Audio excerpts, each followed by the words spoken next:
एक बार लंबे स्वर से ओम का उच्चारण करेंगे।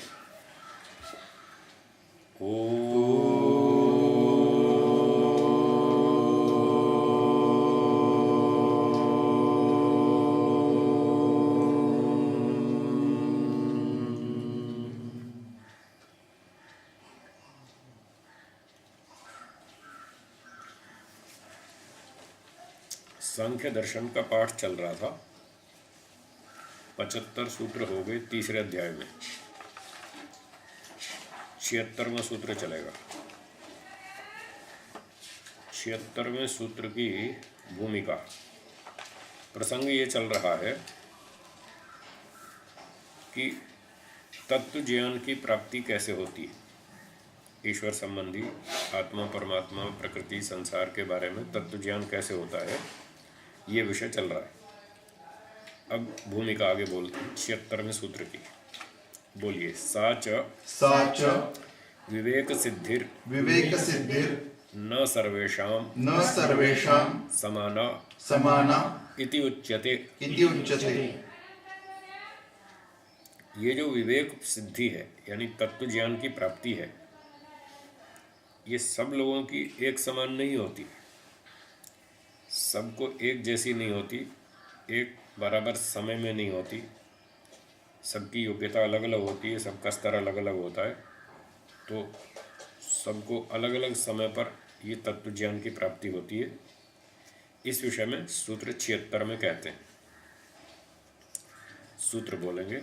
अधिकारी प्रभेदात् न नियमः। भाष्यम।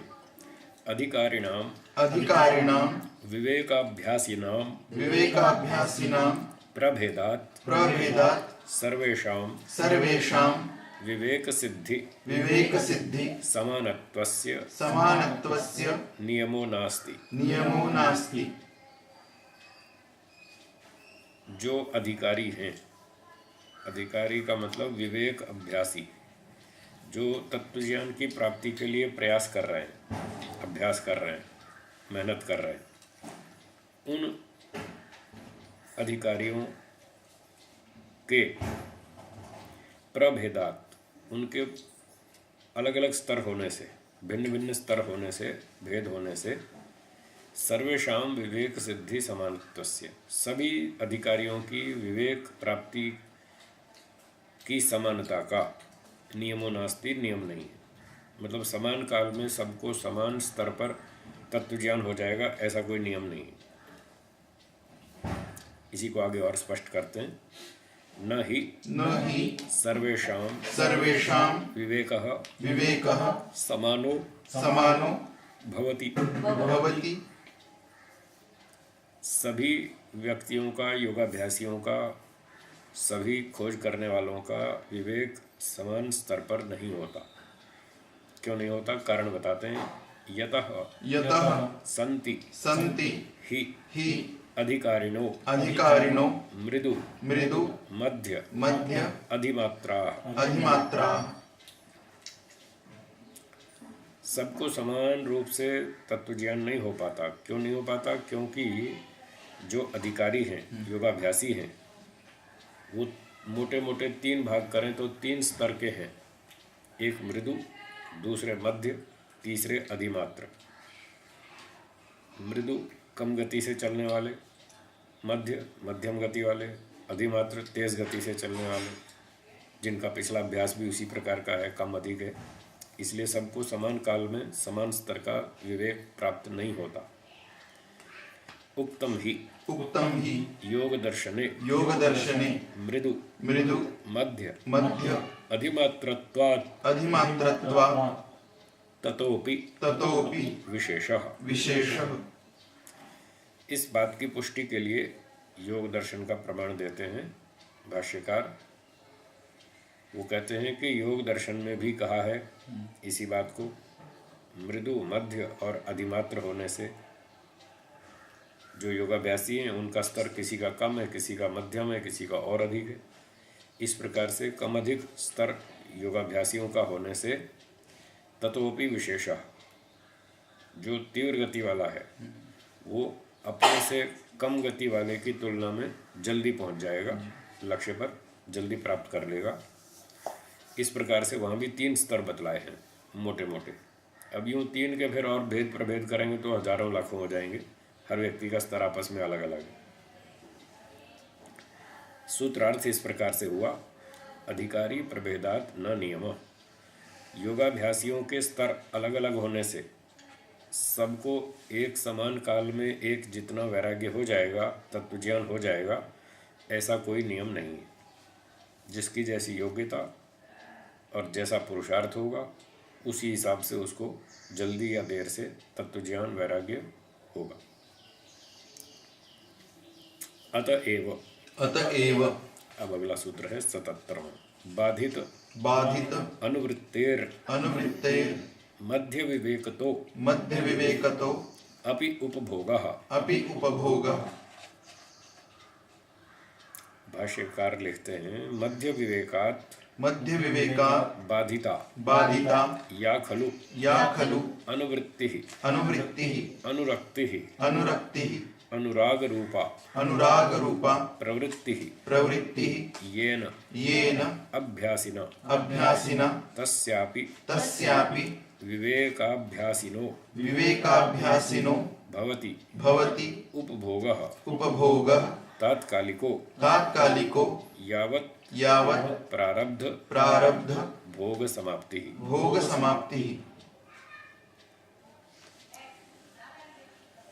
अब इस प्रसंग में 3 स्तर जो अभी बताए थे, मध्य, मृदु और तीव्र अधिमात्र वाला, तो इन्होंने भाष्यकार ने, सूत्रकार ने अब जो इस 77वें सूत्र में कहा है मध्य विवेक, तो ये मध्य विवेकी वो है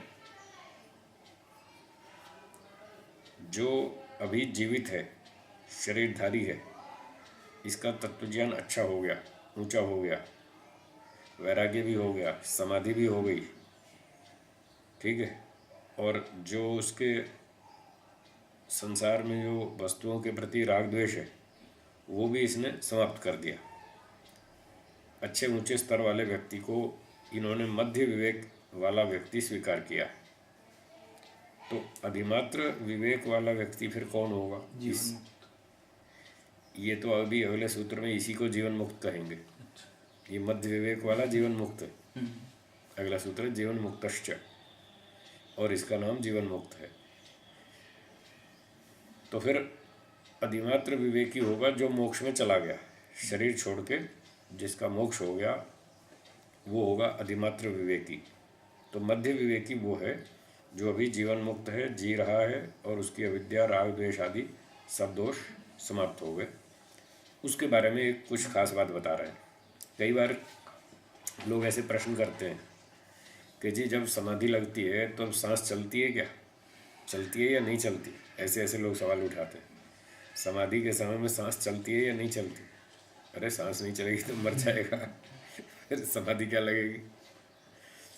फिर भी लोगों को शंका होती है, पूछते हैं वो। कई लोग कहते हैं कि समाधि में वो होश में रहता है या बेहोश हो जाता है या कुछ भी विचार नहीं करता, या ऐसे ऐसे अजीब अजीब बातें पूछते हैं लोग। हाँ, फिर कई बार पूछते हैं कि समाधि लगाने वाला व्यक्ति कुछ खाता पीता है या नहीं खाता पीता है। ऐसे ऐसे बहुत सारे प्रश्न होते हैं। इस संदर्भ में ये बता रहे हैं। तो भाष्यकार लिखते हैं, मध्य विवेक से जिसने अनुवृत्ति ही अर्थात अनुरक्ति ही अर्थात अनुराग रूपी प्रवृत्ति, जो भोगों में आसक्ति है, आकर्षण है, रुचि है, सुख लेने की वृत्ति है, वो जिसने मध्य विवेक से बाधित कर दी, समाप्त कर दी, नष्ट कर दी, खत्म कर दी। ये न अभ्यासिना, जिस व्यक्ति के द्वारा, योगाभ्यासी के द्वारा ये राग द्वेष सब खत्म कर दिए गए, तो कह रहे हैं तस्यापि, उस व्यक्ति का भी, विवेकाभ्यासिनो भवति उपभोगा, वो भी उपभोग करता है। तात्कालिक रूप से वो भी भोजन तो खाएगा ही, उसको भी यात्रा के लिए कोई साधन चाहिए, और सांसारिक व्यवहार के लिए आँख, नाक, कान सारे साधन चाहिए। वो भी सामान्य व्यक्तियों जैसा ही होता है, उसको भी कपड़ा भी चाहिए, मकान भी चाहिए, बिस्तर भी चाहिए, सब कुछ चाहिए। उसका भी तात्कालिक भोग चलता रहता है। कब तक चलता है? यावत प्रारब्ध भोग समाप्ति, जब तक उसका पिछले कर्मों का फल चल रहा है, प्रारब्ध है, पिछले कर्मों का फल जो शुरू हो गया, जब तक वो ख़त्म ना हो जाए तब तक उसको पिछला कर्मफल भोगना पड़ता है। इसलिए जीवित रहेगा, खाएगा पिएगा, सैर भी करेगा, कपड़े भी पहनेगा, मकान में भी रहेगा, रात को सोएगा भी, बिस्तर भी चाहिए, ठंडी लगती है आदि आदि, गर्मी में पंखा भी चाहिए, सब कुछ चाहिए, उसका भी तात्कालिक भोग होता रहता है। आगे पढ़ेंगे। अधिमात्र विवेकस्य तु सर्वथा भोग अभावो भवति। ये अधिमात्र विवेक, जिसका शरीर छूट गया, शरीर छोड़ दिया, मोक्ष में चला गया, अब उसके पास कोई शरीर नहीं है, ऐसा जो अधिमात्र विवेक वाला व्यक्ति होगा तब शुद्ध आत्मा, उसका तो पूरी तरह से भोग का अभाव हो जाएगा। वो तो मोक्ष में गया, वो प्रकृति को न खाएगा, न पिएगा, न उसको कपड़ा चाहिए, न मकान, न रोटी, न गाड़ी, कुछ नहीं चाहिए उसको, उसका शरीर ही नहीं है। ये तभी तक आवश्यक हैं सारी चीज़ें जब तक शरीर है। ये एक भाष्य पूरा हो गया इस सूत्र का। अब दूसरी व्याख्या करते हैं।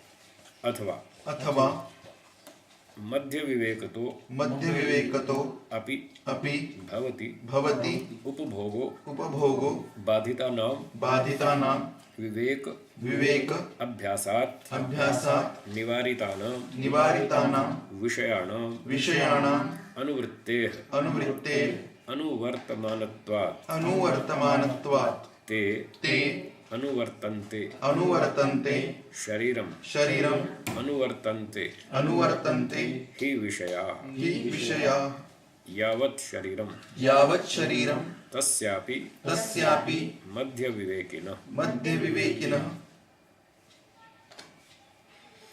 दूसरी व्याख्या में कहते हैं कि मध्य विवेक तो अपि, मध्य विवेक से भी, मध्यम स्तर का जो विवेक है, तत्व ज्ञान है, उससे भी भवति उपभोगो, फिर भी उपभोग होता रहता है, खाना पीना, भौतिक विषयों का सेवन होता रहता है। किनका सेवन होता रहता है? उसके लिए कहते हैं बाधितानां विवेक अभ्यासात् निवारितानां विषयाणां, तत्व ज्ञान के अभ्यास से जिन विषयों का निवारण कर दिया गया है, रूप रस गंध आदि इन विषयों का जो निवारण कर दिया है तत्व ज्ञान से, उन विषयों का फिर भी उपभोग होता रहता है। क्यों? विषयाणाम अनुवृत्तेः अनुवर्तमानत्वात्, उन विषयों की अनुवृत्ति होने से, विषय अभी विद्यमान है, व्यक्ति भी शरीर में है, आत्मा जीवित है, शरीरधारी है, भूख लगती है, प्यास लगती है, गर्मी लगती है, ठंडी लगती है, तो उसको सब चीज़ों की आवश्यकता पड़ती है। ते अनुवर्तन्ते शरीरम अनुवर्तन्ते ही विषया, तो वे जो रूप रसगंध आदि विषय हैं वो शरीर में आते ही रहते हैं, शरीर के पोषण के लिए, शरीर की रक्षा के लिए उनका प्रयोग मध्य विवेकी व्यक्ति करता रहता है। कब तक करता है? यावत् शरीरम तस्यापि मध्य विवेकिना, जब तक उस विवेकी व्यक्ति का, तत्वज्ञानी का, वैरागी व्यक्ति का शरीर जीवित है, तब तक उसको ये सब खाना पीना पड़ता है, पूरी तरह से वो नहीं छूटता। नष्टेन शरीरेण सहैव तेपि नक्ष्यन्ति हि। तो जब शरीर नष्ट हो जाएगा उस योगी का, विवेकी का, जिसको मध्य विवेकी के नाम से बोल रहे हैं, जब उसका शरीर नष्ट हो जाएगा तब उस शरीर के नाश के साथ साथ वे विषय भी फिर नष्ट हो जाएंगे, फिर आवश्यकता नहीं रहेगी, तब वो छोड़ देगा। सूत्रार्थ इस प्रकार से है, बाधित अनुवृत्तेर मध्य विवेकतो अपि उपभोगः। जिस तत्वज्ञानी व्यक्ति ने, वैराग्यवान व्यक्ति ने मध्य विवेक की सहायता से, वैराग्य की सहायता से भोगों के प्रति जो राग है, आकर्षण है, आसक्ति है, उसका नाश कर दिया है, समाप्त कर दिया है, उसके बावजूद भी उसको जीवन रक्षा के लिए, पिछले कर्मों का फल भोगने के लिए फिर भी तब तक खाना पड़ता है जब तक शरीर है, तब तक उसको सारी भौतिक चीज़ों की आवश्यकता पड़ती है। बस वो जीवन रक्षा के लिए प्रयोग करता है, सुख लेने के लिए नहीं, क्योंकि सुख लेने की वृत्ति तो नष्ट कर दी उसने, बाकी लोगों ने नष्ट की नहीं अभी, इसलिए उनका खाना पीना और सुख लेना सब चलता रहता है। तो उनको तत्व ज्ञान ऊंचा उठा नहीं, वैराग्य ऊंचा हुआ नहीं, इसलिए उनका बार बार जन्म चलता रहता है, क्योंकि अभी आसक्ति है विषयों में, भोगों में। पर इसका क्योंकि राग द्वेष समाप्त हो गया, अविद्या नष्ट हो गई, इसलिए ये सुख नहीं लेगा, बस जीवन रक्षा के लिए खाएगा पिएगा, सारे काम करेगा, और फिर आगे इसका मोक्ष हो जाएगा। 78वां सूत्र, बोलिए। जीवन मुक्तश्च। जीवन मुक्तश्च। भाष्यम। जीवन मुक्तश्च। जीवन मुक्तश्च स मध्य विवेकी भवति। तो यहाँ भी इन्होंने भाष्यकार ने स्पष्ट ही कर दिया कि जो मध्य विवेकी है, पिछले सूत्र में जिसकी चर्चा थी, उसका नाम है जीवन मुक्त। जीवन मुक्त का अर्थ है जीते जी मुक्त, दोनों काम साथ साथ, जीवन भी चल रहा है और मुक्त भी हो गया। जीवन तो इसलिए चल रहा है कि खा रहा है पी रहा है, जिंदा है, काम कर रहा है सारे, इसलिए जी रहा है वो। और मुक्तश्च, राग द्वेष से छूट चुका, अविद्या से छूट गया, इसलिए मुक्त हो गया। तो दोनों काम एक साथ चल रहे हैं इस समय। जब तक सारे संस्कार दग्ध बीज नहीं हो जाते, अविद्या राग द्वेष 5 क्लेश जो हैं, जब तक ये क्लेश पूरे नष्ट नहीं हो जाएंगे, तब तक वो जीवन मुक्त नहीं कहलाएगा। तब तक वैरागी कहलाएगा, योगाभ्यासी कहलाएगा, योगी कहलाएगा, आदि आदि ये नाम तो रहेंगे उसके। और जब उसके ये सारे 5 क्लेश नष्ट हो गए, पूरी तरह से नष्ट हो गए, अब वो इन क्लेशों से मुक्त हुआ। तो अब एक विशेषता आ गई कि उसके सारे क्लेश छूट गए। छूट जाने के कारण उसको मुक्त नाम से कहने लगे, और क्योंकि वो जी भी रहा है और मुक्त भी हो गया, क्लेशों से छूट भी गया, इसलिए दोनों काम साथ साथ चल रहे हैं, तो उसको जीवन मुक्त कहेंगे, जीते जी मुक्त। और जब शरीर छूट जाएगा तो जीवन समाप्त हो जाएगा, फिर 2 में से 1 हट जाएगा, फिर 1 बचेगा, तब उसको पूर्ण मुक्त कहेंगे। पूरी तरह से छूट गया, शरीर से भी, क्लेशों से भी, सब चीज़ों से छूट गया, वो है पूर्ण मुक्ति। और जैसे संसारी लोग हैं, इनको मुक्त नहीं कह सकते, क्योंकि अभी इनका बंधन है, राग द्वेष का बंधन बना हुआ है, तो इनको जीवित तो कहेंगे, मुक्त नहीं कहेंगे। तो 3 कैटेगरीज बनी। एक तो सांसारिक लोगों की, वो जीवित तो हैं, मुक्त नहीं है। एक तीसरी सबसे पूरी तरह जो मुक्त हो गया, उसको मुक्त तो कहेंगे पर जीवित नहीं कहेंगे। ये जो दग्धबीज वाला है, ये इसके दोनों नाम है, जी भी रहा है और मुक्त भी है, इसलिए इसको जीवन मुक्त कहेंगे। दोनों नाम जोड़ करके ये तीसरा वर्ग इसका बन जाएगा। तो वो मध्य विवेकी जीवन मुक्त इस नाम से कहा जाता है। तदाच स जीवन मुक्तो अभिधीयते। तो उस समय वो जीवन मुक्त नाम से कहा जाता है, अभिधीयते कहा जाता है। एक आगे श्लोक है, आगे पढ़ते हैं। बृहदारण्यक का वचन उद्धृत किया है भाष्यकार ने। आत्मानं चेत् विजानीयात् अयम् अस्मि इति पुरुषः किम इच्छन् कस्य कामाय शरीरम अनुसंज्वरेत्। बहुत अच्छा श्लोक है, बहुत बढ़िया बात बताई। चेत, यदि, आत्मानं विजानीयात्, यदि व्यक्ति अपने आप को जान लेवे, अपने विषय में जान लेवे, क्या जान लेवे? यद अयम अस्मि इति पुरुष।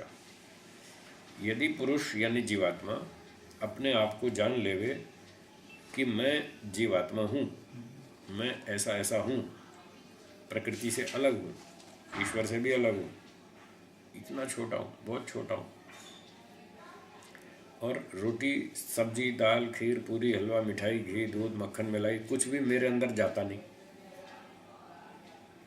मैं कितना भी घी दूध मक्खन मलाई खा लूँ, मिठाई खा लूँ, कुछ भी खा लूँ, मेरे अंदर कुछ भी 1 मिलीग्राम भी घुसता नहीं। अगर ये समझ में आ जाए तो क्यों खामखा इन चीज़ों के पीछे दौड़ लगाए, जब मिलना तो कुछ है नहीं। तो इन चीज़ों में क्यों आसक्ति रखे, उसकी बड़ी समस्या हल हो जाए। आज सारी दुनिया इसीलिए तो भाग रही है भोगों के पीछे, ये भी खा लो, वो भी खा लो, वो भी खींच लो, वो भी छीन लो, वो भी जमा कर लो, ये भी कर लो। खामखा का लोभ है, इसीलिए तो है कि वो आत्मा को नहीं समझते लोग। तो यदि आत्मा समझ में आए कि मैं आत्मा इस तरह का हूँ, तो प्रश्न उठेगा किम इच्छन कस्य कामाय शरीरम अनुसंज्वरेत। फिर किस चीज़ की इच्छा करके, किस वस्तु की कामना करके व्यक्ति इस शरीर को धारण करे। फिर शरीर धारण नहीं करेगा जब उसको ये समझ में आ जाएगा कि जो भी हम खाते हैं पीते हैं, या सोना चांदी को, रुपया पैसा, मकान, मोटर गाड़ी, हर चीज़ जो भी है वो शरीर तक के ही काम आती है। आत्मा को तो इससे कुछ मिलता नहीं। अगर इतना समझ में आ जाए तो क्यों बेकार इन चीज़ों के पीछे दौड़ लगाता फिरे और शरीर को धारण करने का ये बुखार सा उसका चढ़ा रहे। संजरेत है, अनुसंजरेत, ज्वर कहते हैं बुखार को। तो ये शरीर रूपी बुखार क्यों धारण किए रखे, वो उसका बुखार उतर जाए, सारी अविद्या हट जाए, वो माया सब खत्म हो जाए उसकी, तो कितना अच्छा हो जाए। तो ये जीवन मुक्त की बात बताई कि जीवन मुक्त व्यक्ति ऐसा अनुभव करता है। ये तो फालतू बोझ ढो रहे हैं हम खामखा, जल्दी जान छूटे तो अच्छा है, इससे छुटकारा हो जाए, इस तरह का वो चिंतन करता है। उसको संसार में कोई राग द्वेष मोह माया कुछ नहीं होती। सूत्रार्थ है जीवन मुक्तश्च, और वह मध्य विवेकी जीते जी मुक्त होता है, सब क्लेशों से, बंधनों से, राग द्वेष से, अविद्या से छूट जाता है, बड़ा प्रसन्न मस्त रहता है, खूब आनंदित रहता है। उसको कोई चिंता नहीं, कोई टेंशन नहीं, कोई भय नहीं। इस तरह की उसकी स्थिति होती है। और बस उसे थोड़ी देर तक ही वो जीवन मुक्त अवस्था धारण करनी होती है, जब तक वो जीवित है तब तक। शरीर छूटने के बाद फिर उसकी पूरी मुक्ति हो जाएगी। अगले सूत्र की भूमिका, 79वां सूत्र की भूमिका। जीवन मुक्त सिद्धौ युक्तिम आह।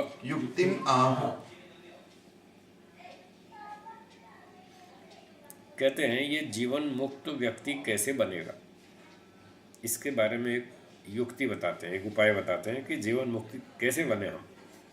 हमको भी वहाँ तक जाना ही पड़ेगा, हमको भी दुखों से छूटना है, अविद्या से, राग से, सब चीज़ों से छूटना है। तो हम वहाँ तक कैसे पहुँचेंगे, उसका उपाय बताते हैं। सूत्र बोलिए, उपदेश्य उपदेष्टृत्वा तत्सिद्धि।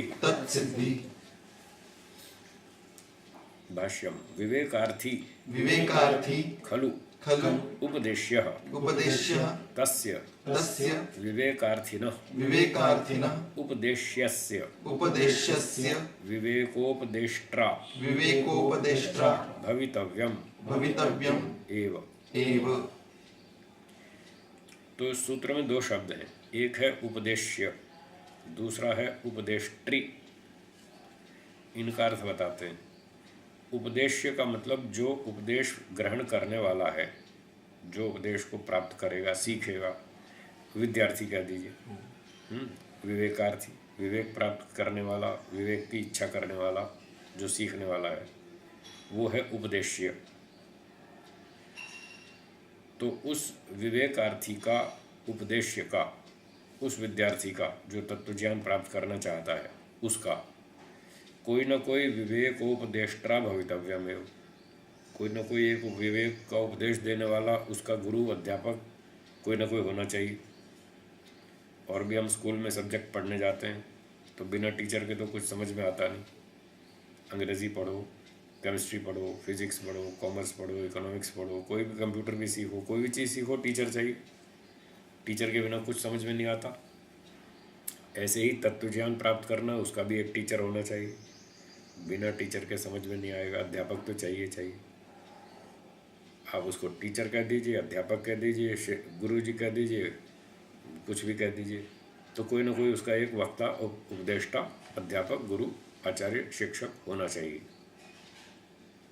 तो जब ये दोनों हो, विद्यार्थी भी हो और अध्यापक भी हो, और दोनों बढ़िया क्वालिटी के हो, ऊंचे स्तर के हो, ईमानदार हो, सत्यवादी हो, सत्य को जानने की इच्छा रखने वाले हो, सत्य को ही पढ़ना, पढ़ाना, जानना, जनाना, समझाना, यही विचार उद्देश्य हो, तो बात बन सकती है।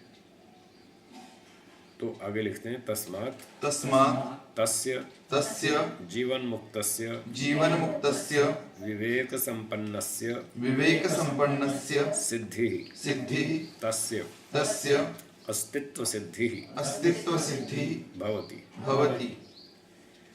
जब विद्यार्थी भी अच्छा हो, सीखने में रुचि रखता हो, पूर्व जन्म का अच्छे संस्कार वाला हो, जिज्ञासु हो, पुरुषार्थी हो और आगे मोक्ष का ही लक्ष्य हो, ऐसा बढ़िया विद्यार्थी होना चाहिए। और उसका गुरुजी भी ऐसा ही हो, वो भी इसी लक्ष्य वाला हो कि मुझे भी मोक्ष में जाना है और मैंने मोक्ष का रास्ता समझ लिया, अच्छी तरह जान लिया और मैं आपको सिखाऊंगा और अच्छी तरह सिखाऊंगा, पूरी मेहनत से सिखाऊंगा। मेरी भी इच्छा है आप इस विद्या को प्राप्त करें, उसके लिए पूरा समय भी लगाऊंगा, मेहनत भी करूंगा, आप भी करो मेहनत, मैं भी करूंगा, दोनों मिलकर करेंगे।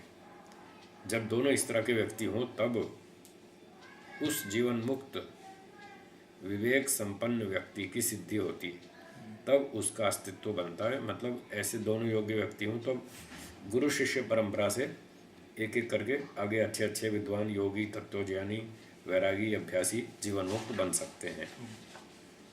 ये इसका उपाय है। तो दोनों ही अच्छे होने चाहिए, गुरु भी और शिष्य भी ईमानदार हो, इसके बिना बात नहीं बनेगी। सूत्रार्थ उपदेश्य उपदेष्टत्वात् तत्सिद्धि। जब उपदेश्य विद्यार्थी भी अच्छा हो और उसका उपदेशक गुरुजी भी अच्छा हो, दोनों बुद्धिमान, चरित्रवान हों, तपस्वी हों, पुरुषार्थी हों, मोक्ष प्राप्ति ही लक्ष्य वाले हों, तब जीवन मुक्त की सिद्धि होती है। तब ऐसे लोग उत्पन्न होते हैं। तो सृष्टि के आरंभ से ही करोड़ों व्यक्ति ऐसे हुए, लाखों व्यक्ति ऐसे हुए होंगे। करोड़ों तो पता नहीं, कठिन लगता है, लेकिन लाखों तक तो पहुंच गए होंगे। इतने ऋषि बन गए, इतने योगी तपस्वी बन गए होंगे, अब तक लाखों तक तो पहुंच गए होंगे जो इस तरह के बुद्धिमान थे, धार्मिक थे, चरित्रवान थे, पुरुषार्थी थे और वो जीवन मुक्त हो गए और इतने लोगों की मुक्ति भी हो गई। 100 साल में एक व्यक्ति को भी मान ले, एक छोटी गिनती करें हम, 100 वर्ष में एक व्यक्ति तो कम से कम मोक्ष में जाना चाहिए। और 100 में एक चला गया 2 करोड़ तो 2 अरब वर्ष में 2 करोड़ तो हो ही गए। हाँ, तो पहुंच जाएंगे, इतने तो लाखों करोड़ की संख्या में पहुंच जाएंगे। इस प्रकार से मोक्ष वाले, जाने वाले, तत्वज्ञानी, वैरागी, जीवन मुक्त व्यक्ति उत्पन्न होते रहते हैं।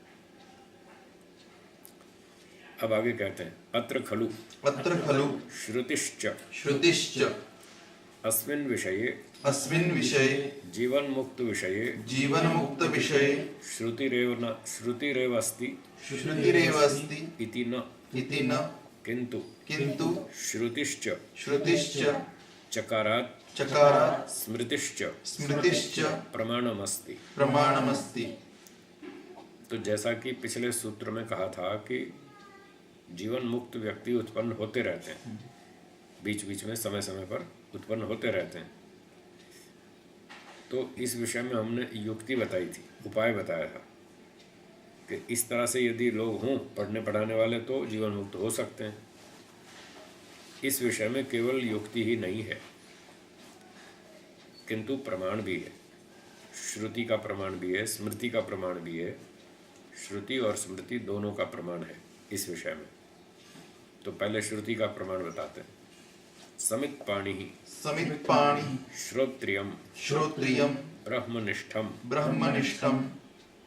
एक ये वचन है कि जब समित पाणी, हाथ में समिधा लेकर के कोई विद्यार्थी जब ये विद्या पढ़ने सीखने जाता था गुरुकुल में पुराने समय में, तो कोई क्या, सारे ही जाते थे, सब पढ़ने ही जाते थे। सबको बचपन से ये बात सिखाई जाती थी कि भाई जीवन का उद्देश्य मोक्ष है। प्राथमिक लक्ष्य तो ये था, सब बच्चों को पहला लेसन यही पढ़ाते थे, तुम्हारे जीवन का लक्ष्य मोक्ष है। अब किसकी कितनी योग्यता है, पूर्व संस्कार कितने हैं, कितनी बुद्धि चलती है, कितनी मेहनत करता है, वो अलग बात है। तो कम से कम सबको लक्ष्य तो बताओ कि आपको यहाँ पहुँचना है। फिर जितनी जिसकी क्षमता होगी उतना वो पहुँचेगा। एक जन्म में नहीं पहुँचेगा, 2, 4, 5, 10, 20 जन्म में पहुँचेगा। जब भी पहुँचेगा फिर उसको कम से कम लक्ष्य तो पता हो। इसलिए सब विद्यार्थियों को बचपन से ही ये बताया जाता था कि आपको मोक्ष में जाना है। जिनके पूर्व संस्कार बहुत सारे होते थे इस विद्या के, योगाभ्यास के, तत्व ज्ञान के, वैराग्य के, तो वो तो सीधे ही ब्रह्मचारी बनते थे, गृहस्थ में जाते ही नहीं थे। जिनके संस्कार थोड़े कम होते थे तो वो कहते थे भाई अभी हमारा थोड़ा और परीक्षण बाकी है गृहस्थ में, संसार का परीक्षण और कर लें तो फिर बाद में हमको भी वहाँ तक इच्छा हो जाएगी सीधा सीधा मोक्ष में जाने की, तब हम बाद में चले जाएंगे। तो इस प्रकार से सब विद्यार्थी जब गुरुकुल जाते थे तो उनकी ये विधि होती थी, समित पाणी, हाथ में समिधा लेकर के जाते थे। 3 समिधाएं हाथ में रख करके और ऐसे समर्पण करते थे गुरु जी को, लीजिए गुरु जी मैं समिधा लेकर के आपके पास विद्या पढ़ने आया हूँ। भाई ये समिधा क्यों लाया? ये प्रतीक था, एक सिंबल था। तो जैसे हम यज्ञ करते हैं तो 3 समिधाएं रखते हैं अग्नि में, वो 3 समिधाएं अग्नि का ईंधन है, उसका फ्यूल है। तो समिधा रखने से एक तो अग्नि भी चमकती है और अच्छी जलेगी, और दूसरा अभिप्राय ये है कि जैसे समिधा को हम अपने हाथ में रखते हैं तो वो अभी जल नहीं रही है, तो उसमें प्रकाश नहीं, गर्मी नहीं है। जब उसको हम अग्नि में रख देते हैं तो समिधा भी जलने लगती है, चमकने लगती है, उसमें भी अग्नि जैसे गुण आ जाते हैं। तो इस भावना को लेकर विद्यार्थी गुरु जी के पास जाता था कि मैं समिधा के रूप में आया हूँ और आप अग्नि हैं, मैं समिधा हूँ। आप चमक रहे हैं, मैं नहीं चमक रहा हूँ। आपके पास बहुत विद्या है, मेरे पास नहीं है। मैं भी आपकी विद्या प्राप्त करना चाहता हूँ, इसलिए विद्या प्राप्त करने के लिए समिधा के रूप में आया हूँ। आप मुझे अपने जैसा बना दीजिए, अपने जैसा तेजस्वी बना दीजिए, चमका दीजिए, और मेरे पास भी वो ज्ञान विज्ञान विद्या आ जाए और मैं भी अच्छी तरह से आनंद से जीऊँ और आगे मोक्ष प्राप्त करूँ। इस तरफ से वो समिधा लेकर के जाते थे, एक प्रतीक था। तो कहते हैं कि जब विद्यार्थी इस विद्या को सीखने जाता था हाथ में समिधा लेकर, किसके पास जाता था? श्रोत्रियम ब्रह्मनिष्ठम। श्रोत्रिय कहते हैं जो श्रुतिम अधीते, जो वेद को पढ़ता है उसको श्रोत्रिय कहते हैं। तो जो वेद को पढ़ने वाले विद्वान होते थे गुरुजन, ऐसे योग्य विद्वानों के पास जाता था विद्यार्थी जो वेद को जानते थे। और वो कहता था मैं भी वेद को पढ़ने आया हूँ, मुझे भी पढ़ाइए। और क्या विशेषण था उसका? ब्रह्मनिष्ठम। ऐसे गुरुजनों के पास जाता था विद्यार्थी जो ब्रह्म में विश्वास रखते हैं, जो आस्तिक हैं और प्रैक्टिकली क्रियात्मक रूप से रोज़ बैठ के ईश्वर की उपासना करते हैं, उसका ध्यान करते हैं। इस प्रकार से ब्रह्म में जिनकी निष्ठा है, विश्वास है, ऐसे गुरु जी के पास वो विद्यार्थी जाते थे। तो श्रुति भी कहती है कि यदि कोई विद्यार्थी अच्छे योग्य गुरु के पास जावे तो वो उपदेश्य है और वो गुरु जी उसका उपदेष्टा है। जब ये दोनों होंगे तो फिर आगे तत्वज्ञानी वैरागी जीवन मुक्त पैदा होते रहेंगे। श्रुति इस बात की पुष्टि करती है। और अगली श्रुति है द्विविधश द्विविधश चित्तनाशो चित्तनाशो अति, अति अस्ति होना चाहिए, अति लिखा है, अस्ति अस्ति स्वरूपो स्वरूपो अरूपः अरूपः एव च एव च जीवन मुक्तः जीवन्मुक्तः स्वरूपः स्वरूपः स्यात् स्यात् अरूपो अरूपो देह मुक्तिगः। देहमुक्तिगः। तो ये श्रुति कहती है चित्त का नाश 2 प्रकार का है। द्विविधः चित्त नाशो अस्ति। चित्त का विनाश 2 प्रकार का है, एक है स्वरूप, दूसरा अरूप। रूप सहित स्वरूप और अरूप रूप रहित। चित्त का एक नाश इस प्रकार से है जब चित्त का नाश भी हो जाएगा और चित्त का रूप भी बना रहेगा, और दूसरा चित्त का नाश ऐसा है कि जब चित्त का रूप भी नष्ट हो जाएगा, चित्त भी सब पूरा खत्म हो जाएगा। ऐसे 2 स्तर का चित्त का विनाश है।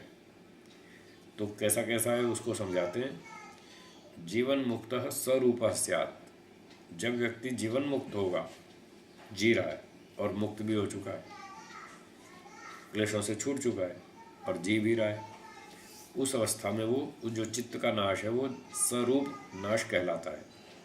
मतलब अभी चित्त का रूप बना तो हुआ है, चित्त पूरी तरह तो अभी टूटा फूटा नहीं है। शरीर जीवित है, व्यक्ति आत्मा उसके अंदर विद्यमान है, तो चित्त भी अभी विद्यमान है, पूरी तरह तो नष्ट नहीं हुआ, लेकिन क्लेश उसके खत्म हो गए। क्लेश खत्म हो गए तो इस प्रकार से वो एक प्रकार से चित्त का नाश हो गया। तो ये स्वरूप नाश है। और अरूपो देह मुक्ति का, अरूप नाश वो होगा जब जीवात्मा शरीर से छूट जाएगा, देह से मुक्ति हो जाएगी और पूर्ण मोक्ष को प्राप्त हो जाएगा। तब उस समय ये चित्त भी नष्ट हो जाएगा, टूट फूट के खत्म हो जाएगा। ऐसे चित्त का नाश दो प्रकार का बताया, उस दो में एक बताया जीवन मुक्त वाला। तो जीवन मुक्त होते हैं, इस बात की पुष्टि हुई। अगली श्रुति है आत्मकल्पेन आत्मकल्पेन वा वा व्यवतिष्ठते व्यवतिष्ठते प्रलयं वा प्रलयं वा अधिगच्छति। अधिगच्छति। तो ये भी दो प्रकार का बताया है योग दर्शन के व्यास भाष्य में, कि जो चित्त है आत्मकल्पेन वा व्यवतिष्ठते, एक तो वो आत्मा के समान शुद्ध होकर के रहता है, जैसे जीवात्मा शुद्ध है, उसमें कोई कूड़ा नहीं, कचरा नहीं, गंदगी नहीं, चिपटता नहीं, कुछ हटता नहीं, घटता नहीं, बढ़ता नहीं, कटता नहीं, जुड़ता नहीं, कुछ भी नहीं, हमेशा जीवात्मा एक जैसा ही रहता है, शुद्ध है। ऐसा ही जब योगाभ्यासी व्यक्ति समाधि लगाता है, 5 क्लेशों को नष्ट कर देता है, जीवन मुक्त अवस्था में आता है, तब चित्त भी आत्मा के तुल्य वो भी वैसा ही शुद्ध हो जाता है। अब उसमें कोई राग द्वेष गंदगी कुछ नहीं, कोई अविद्या, कोई लोभ क्रोध मोह ईर्ष्या सब खत्म हो चुका है, वो भी जीवात्मा के समान शुद्ध हो जाता है। तो ये जीवन मुक्त अवस्था की बात है। तो या तो चित्त जीवन मुक्त अवस्था में शुद्ध होकर के रहता है आत्मा के समान, दूसरा प्रलयम वा अधिगच्छति, अथवा जब शरीर छूटता है योगी का तब वो प्रलय को प्राप्त हो जाता है, यानी नष्ट हो जाता है।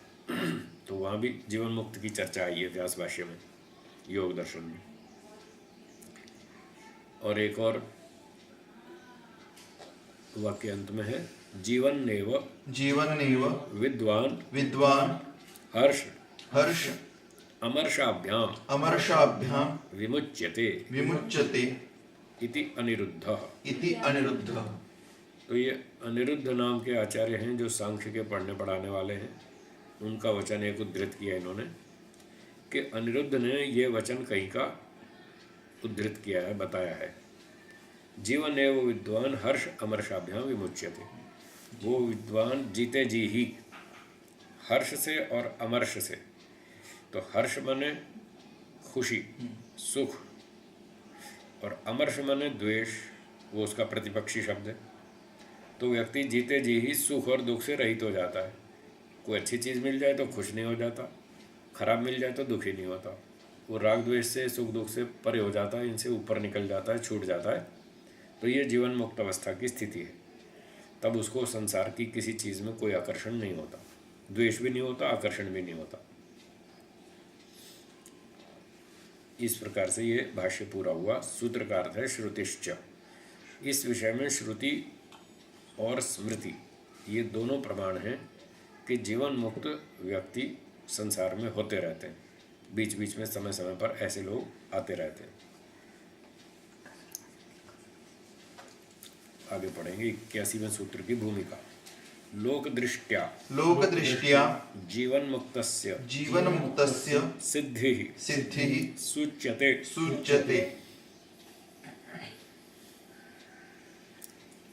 कहते हैं लौकिक दृष्टि से जीवन मुक्त की सिद्धि बतलाते हैं। वैदिक दृष्टि से तो ऊपर बताई कि जब अच्छे योग्य गुरु और शिष्य होते हैं तो अच्छे योग्य व्यक्ति उत्पन्न होते हैं जीवन मुक्त।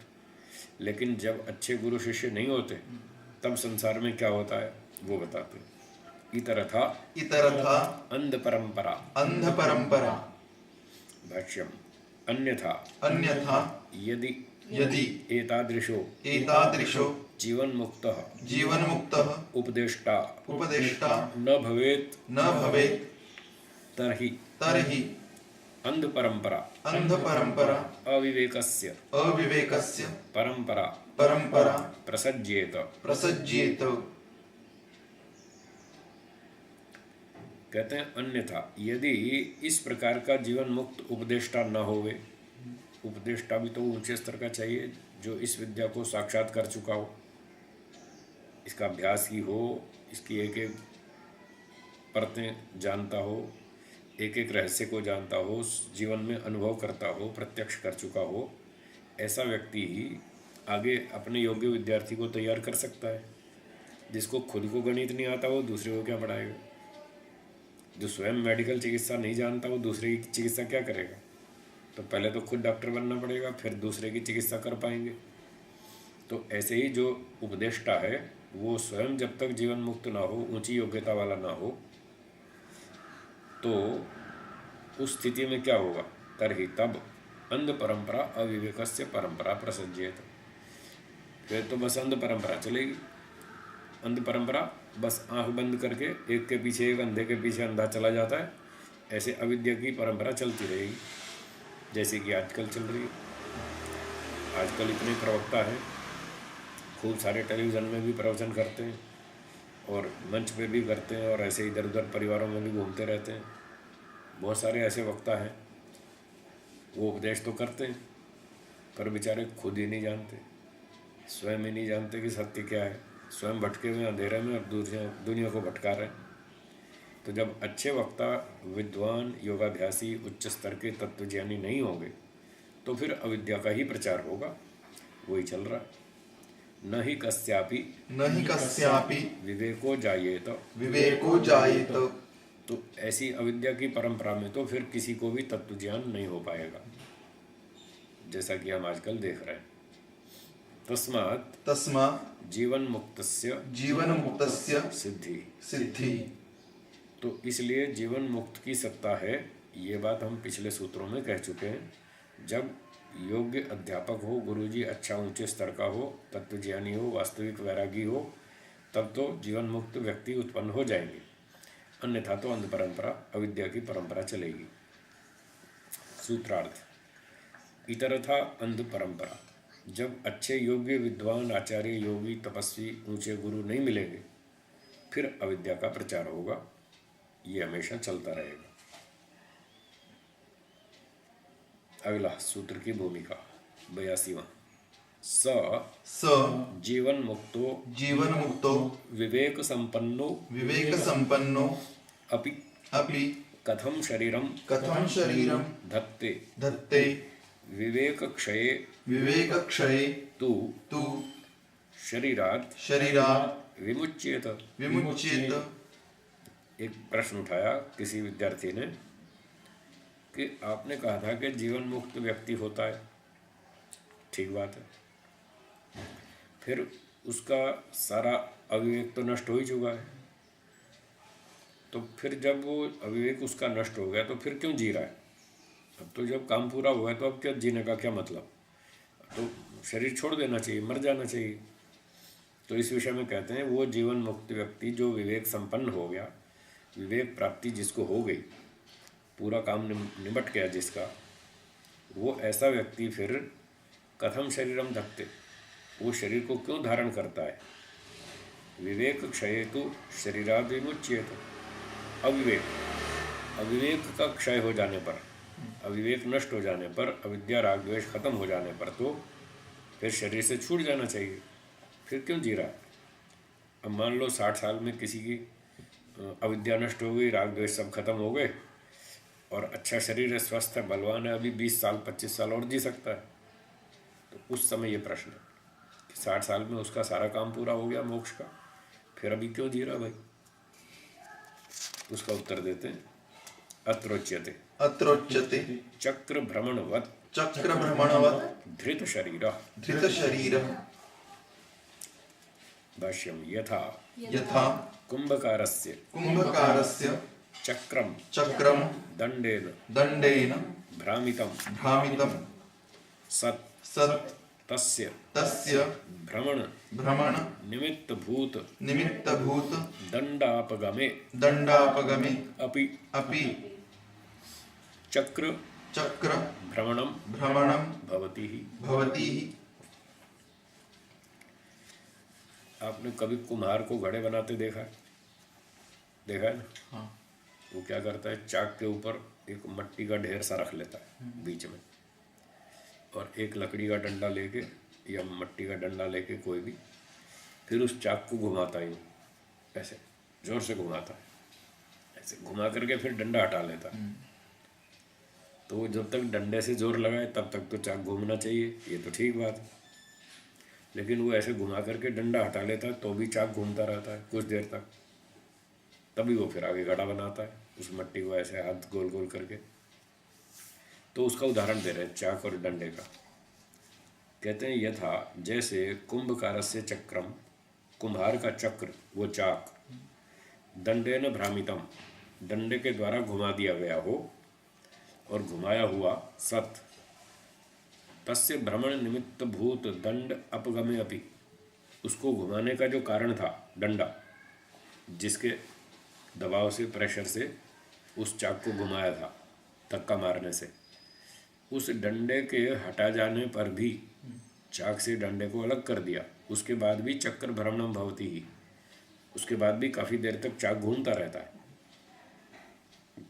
क्यों घूमता है उसके बारे में बताते हैं। कंचित कालम कंचित कालम भ्रमच्चक्रम भ्रमच्चक्रम दृश्यते, दृश्यते। कुछ काल तक वो घूमता हुआ चाक दिखता रहता है, कुछ देर तक तो घूमता रहता है। क्यों घूमता है? अवशिष्ट वेगतो अवशिष्ट वेगतो यद्वा यद्वा वेगलेशतः, वेगलेशतः।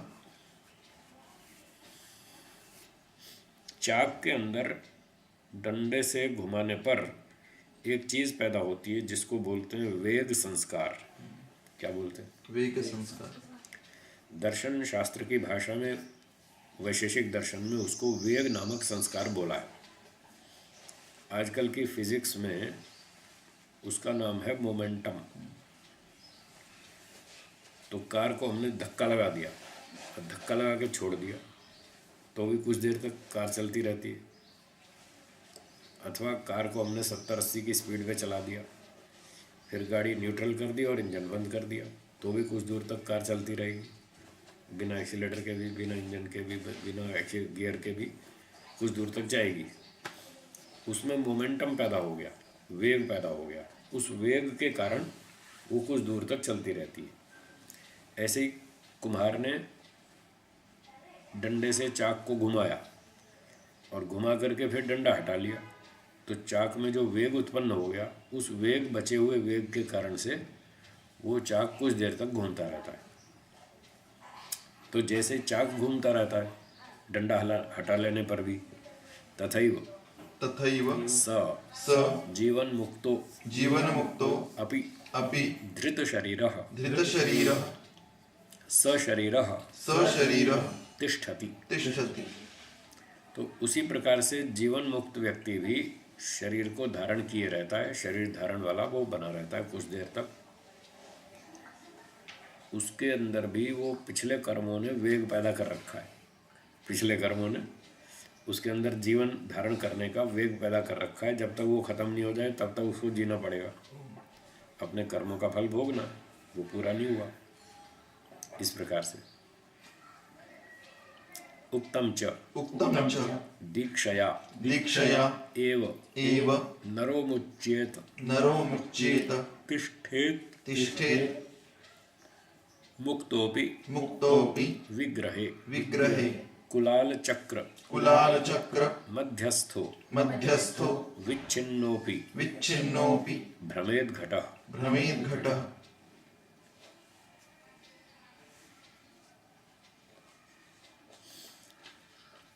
दीक्षया एव नरो मुच्येत, दीक्षा से ही मनुष्य मुक्ति को प्राप्त होता है।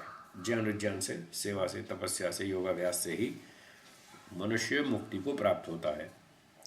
और फिर कहते हैं तिष्ठेत मुक्तोपि विग्रहे, इन राग द्वेष अविद्या आदि से मुक्त होकर के भी विग्रहे, शरीर में, विग्रह नाम शरीर का भी है। कहीं कहीं विग्रह मूर्ति को भी बोलते हैं, जो पत्थर की मूर्तियां हैं इनको भी विग्रह कहते हैं, और वो भी साकार है, ये भी साकार है शरीर, इसको भी विग्रह कह देते हैं। तो कह रहे हैं कि मुक्तो अपि विग्रहे तिष्ठेत, सब क्लेशों से मुक्त होकर के भी वो आत्मा शरीर के अंदर फिर भी रहता है कुछ समय तक, तो उसी का नाम जीवन मुक्त है, फिर भी वो रहता है। जैसे उदाहरण देते हैं घड़े का, कुलाल चक्र मध्यस्थो, कुलाल यानी कुम्हार के चक्र के बीच में से विच्छिन्नोपि घटा, काट देने पर भी घड़ा भ्रमेत घूमता रहता है। जब कुम्हार घड़ा बनाता है तो चाक को घुमा दिया, अब मट्टी को यूं हाथ लगा के गोल गोल गोल गोल करके घड़ा बन गया, घड़ा कंप्लीट हो गया। अब घड़े को जब चाक से हटाना है तो एक धागे से वो काटता है ताकि वो अलग हो जाए, घड़ा चाक से अलग हो जाए, तभी उसको उतार पाएगा। तो धागे से वो काट देता है। तो कहते हैं काटने पर जब वो घड़ा उससे अलग हो गया, उसके बाद भी घड़ा घूमता रहता है, थोड़ी देर तो वो घूमता ही रहता है। तो वो क्यों घूम रहा है? उसी वेग के कारण से, कट जाने के बाद भी वो वेग के कारण से घूमता रहता है। ऐसे ही जीवन मुक्त व्यक्ति भी कुछ समय तक जीवित रहता है। एक और प्रमाण है व्यास भाष्य का, योग दर्शन। अशुक्ल कृष्णा सन्यासिनाम क्षीण क्लेशानाम चरम देहानाम इति। तो ये कर्म के विषय में बता रहे हैं। 4 प्रकार के कर्म होते हैं, बोलिए। शुभ, अशुभ, मिश्रित और निष्काम। तो ये स्त्रीलिंग के शब्द हैं। अशुक्ल कृष्णा स्त्रीलिंग का शब्द है और ये विशेषण है जाति का। योग दर्शन में 4 प्रकार की कर्म जाति बतलाई है, इसलिए वो जाति शब्द स्त्रीलिंग है, तो ये सारे विशेषण भी स्त्रीलिंग के हैं। तो अशुक्ल कृष्णा जो कर्म जाति है वो किसकी होती है? सन्यासी नाम, सन्यासियों की होती है। कैसों की होती है? क्षीण क्लेशानाम, जिनके क्लेश समाप्त हो चुके हैं, वो अशुक्ल कृष्ण कर्म करते हैं, मतलब निष्काम कर्म करते हैं। उसमें कृष्ण भी नहीं, शुक्ल भी नहीं, कुछ भी नहीं। कृष्ण माने काला, शुक्ल माने सफ़ेद, तो उसमें काला सफ़ेद कुछ नहीं है। काला माने पाप कर्म, सफ़ेद माने पुण्य कर्म। पर ये पुण्य पाप जो है ये सकाम कर्म है, इसलिए उसका यहाँ निषेध कर दिया। जो सन्यासी होते हैं जिनके क्लेश नष्ट हो चुके, राग द्वेष अविद्या सब खत्म हो गया, तो इसलिए वो सकाम कर्म नहीं करते, अच्छे भी नहीं बुरे भी नहीं, वो सिर्फ अच्छे ही कर्म करते हैं। और वो कैसे अच्छे होते हैं? वो निष्काम कर्म होते हैं, इस तरह के कर्म करते हैं। तो ये बताना चाहते थे प्रसंग में कि जो सन्यासी हैं वो मुक्त हो चुके हैं। चरम देहाना, जो अंतिम शरीर वाले हैं, चरम माने अंतिम, जिनका ये अंतिम शरीर है, इस शरीर के छूटने पर जिनका मोक्ष हो जाएगा और अब अगला जन्म नहीं होगा, वो हैं अंतिम वाले।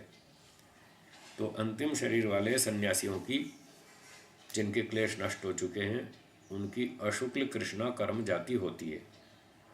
तो दिखाना तो ये था कि ऐसे लोग होते हैं जिनका सारा काम पूरा हो चुका फिर भी जी रहे हैं।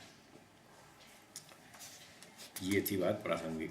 सूत्रार्थ है, चक्र भ्रमणवत धृत शरीर, जो जीवन मुक्त व्यक्ति है जिसके 5 क्लेश पूरे नष्ट हो चुके हैं, फिर भी वो कुछ समय तक शरीर को धारण किए रखता है, जीवित रहता है। कैसे? जैसे कुम्हार चाक को घुमाता है डंडे से और फिर डंडा हटा लेता है, तब भी कुछ देर तक चाक घूमता रहता है, उस वेग के कारण जो घुमाने से चाक में उत्पन्न हो गया। ऐसे ही शरीर में कर्मों के आधार पर कुछ वेग उत्पन्न हो गया, जब तक वो वेग बना रहेगा कर्मफल, तब तक हमको जीवित रहना पड़ेगा। ये सूत्रार्थ हुआ। 83वां सूत्र, तस्मात् संस्कारलेशतः तत्सिद्धि। भाष्यम, संस्कारलेशतः कृतकर्म भोग रूप विषयाणाम संस्कारलेशात् संस्काराभासात् संस्काराभासात् तस्य तस्य जीवन्मुक्तस्य जीवन्मुक्तस्य शरीरधारण शरीरधारण सिद्धि। सिद्धिः।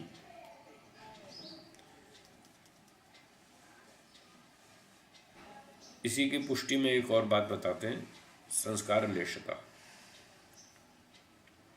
पहले तो सूत्र में तो सीधी सीधी प्रतिज्ञा थी और दृष्टांत था, हेतु नहीं था। चक्र भ्रमण के समान चाक जैसे घूमता रहता है, ऐसे योगी व्यक्ति शरीर धारण किए रखता है, जीवन मुक्त व्यक्ति। ये तो होती है दृष्टांत और प्रतिज्ञा। अब इसमें दिया है हेतु इस सूत्र में। तो कहते हैं संस्कार लेश के कारण, बचे हुए संस्कार के कारण, यानी किए हुए कर्म का भोग रूपी विषयों का जो संस्कार उसमें बचा हुआ है कर्मफल भोगने का, उस संस्कार के आभास से उस जीवन मुक्त का शरीर धारण होता है। ये इसमें हेतु बता दिया, कारण बताया। सूत्रार्थ सीधा ही सरल। संस्कार लेशतः तत्सिद्धि। उस जीवन मुक्त व्यक्ति के कर्मफल बचे हुए होने से, वो है संस्कार, उसका संस्कार मतलब कर्मों का फल बचा हुआ होने से तत्सिद्धि, कुछ समय तक उसको शरीर धारण किए रखना पड़ता है। जब तक उसका कर्मफल पूरा नहीं हो जाए तब तक उसको शरीर धारण किए रखना पड़ेगा। जब कर्मफल समाप्त हो जाएगा तब शरीर छूट जाएगा। ऐसे ही चाक में जब तक प्रेशर है, मोमेंटम है, तब तक वो घूमेगा। और जैसे जैसे वो मोमेंटम कम होता जाएगा, धीरे धीरे समाप्त हो जाएगा, तो चाक भी घूमना बंद हो जाएगा। इस अध्याय का अंतिम सूत्र है, बोलिए। वस्तुतः वस्तुतः विवेकात् विवेकात् निःशेष निःशेष दुःख निवृत्तौ दुःख निवृत्तौ कृतकृत्यो कृतकृत्यो न इतरात् न इतरात् न इतरात्। न इतरात्।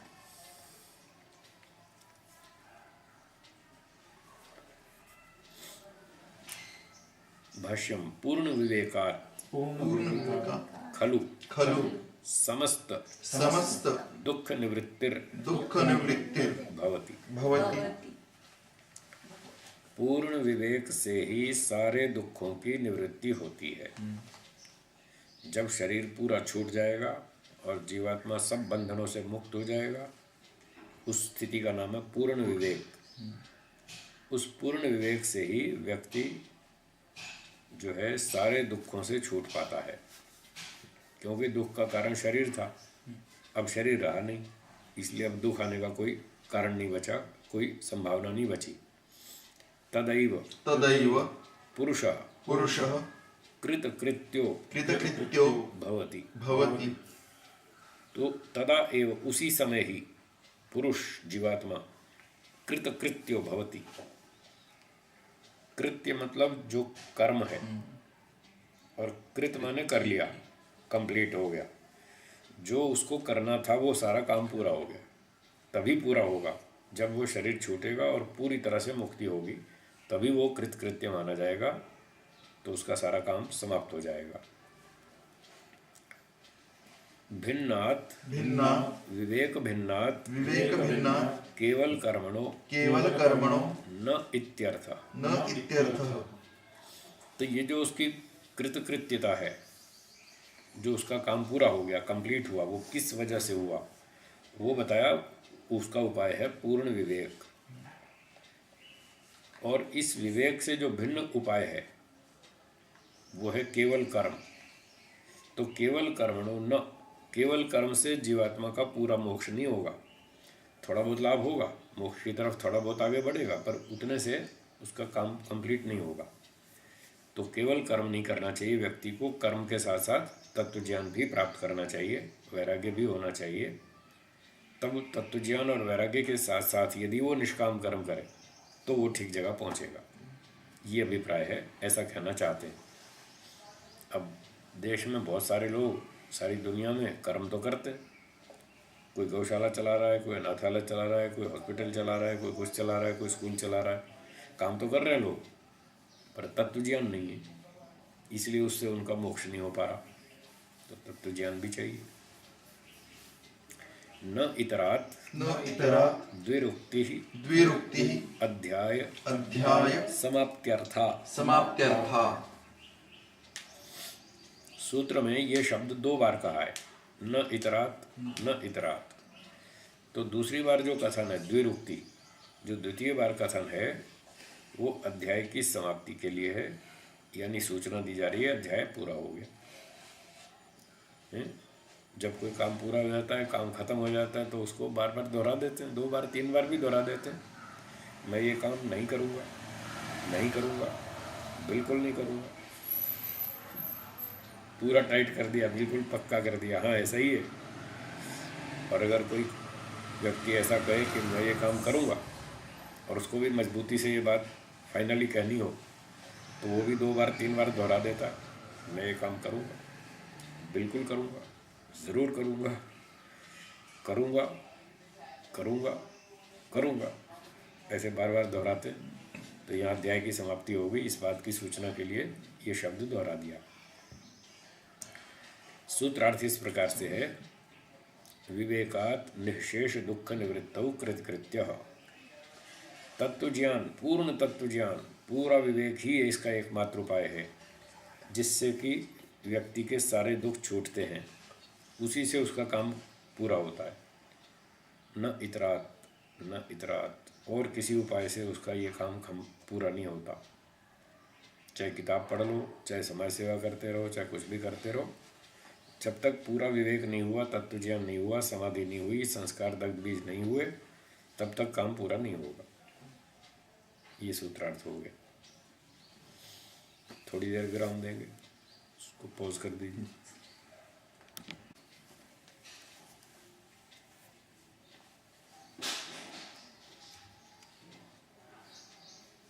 बंद हो गया।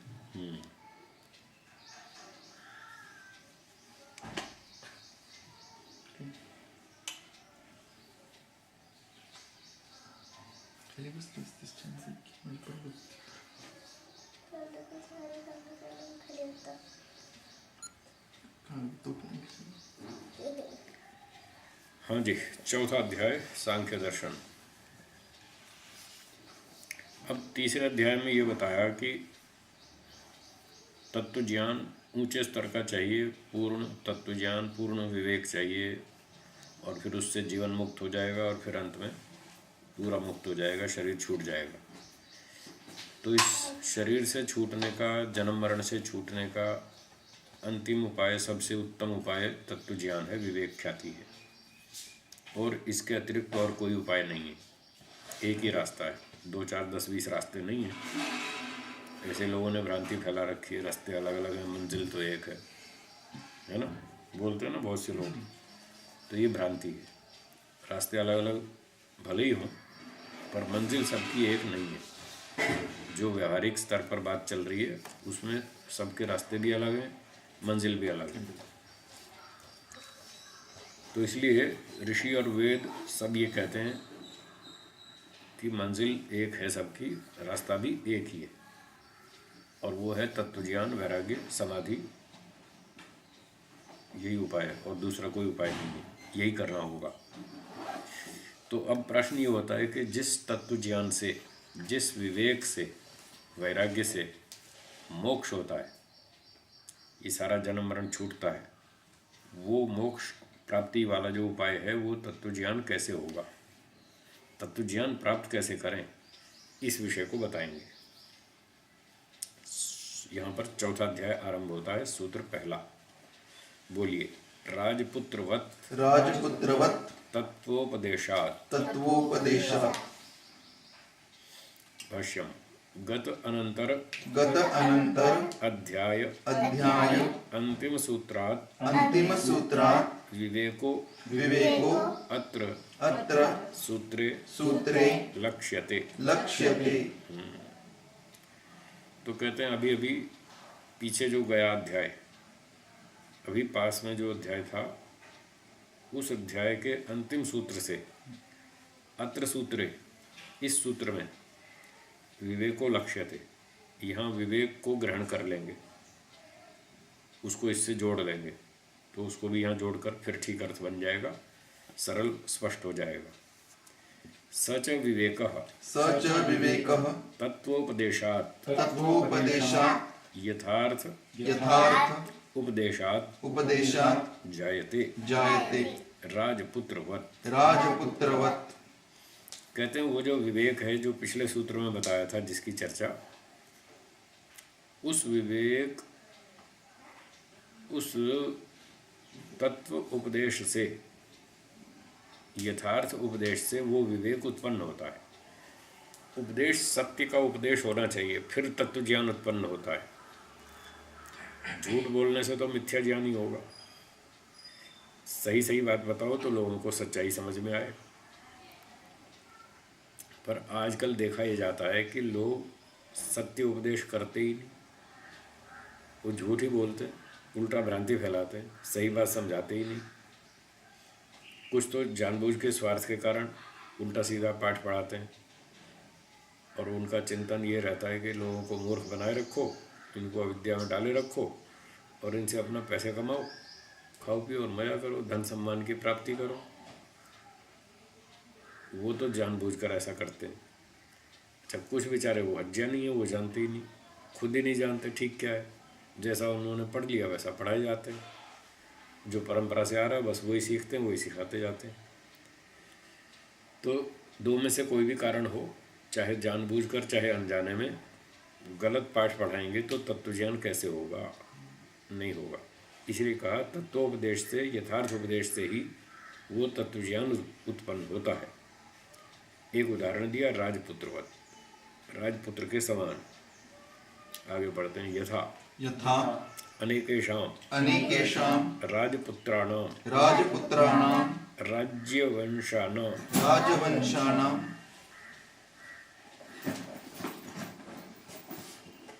जनकादीनां जनकादीनां पंचशिख पंचशिख प्रभृति सकाशात् प्रभृति सकाशात् तत्व तत्व उपदेश उपदेश ग्रहणात् ग्रहणात् जातः। जातः।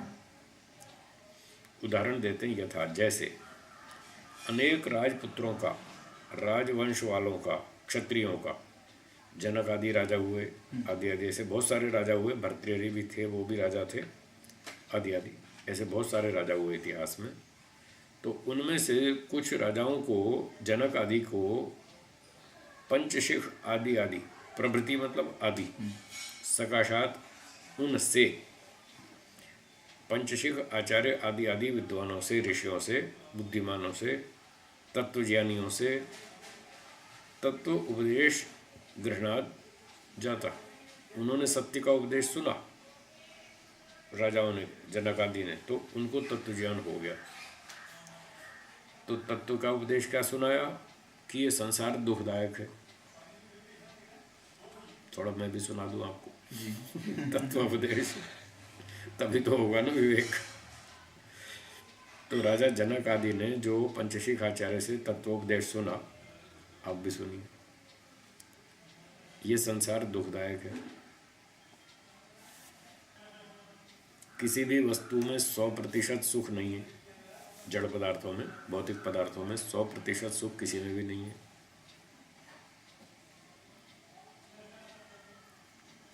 कोई भी व्यक्ति हमको 100% सुख नहीं दे सकता। मनुष्यों में कोई भी आपको 100% सुख नहीं दे सकता, और हमेशा नहीं देगा। कभी सुख देगा, कभी दुख देगा, कभी जानबूझकर भी देगा, कभी अनजाने में देगा।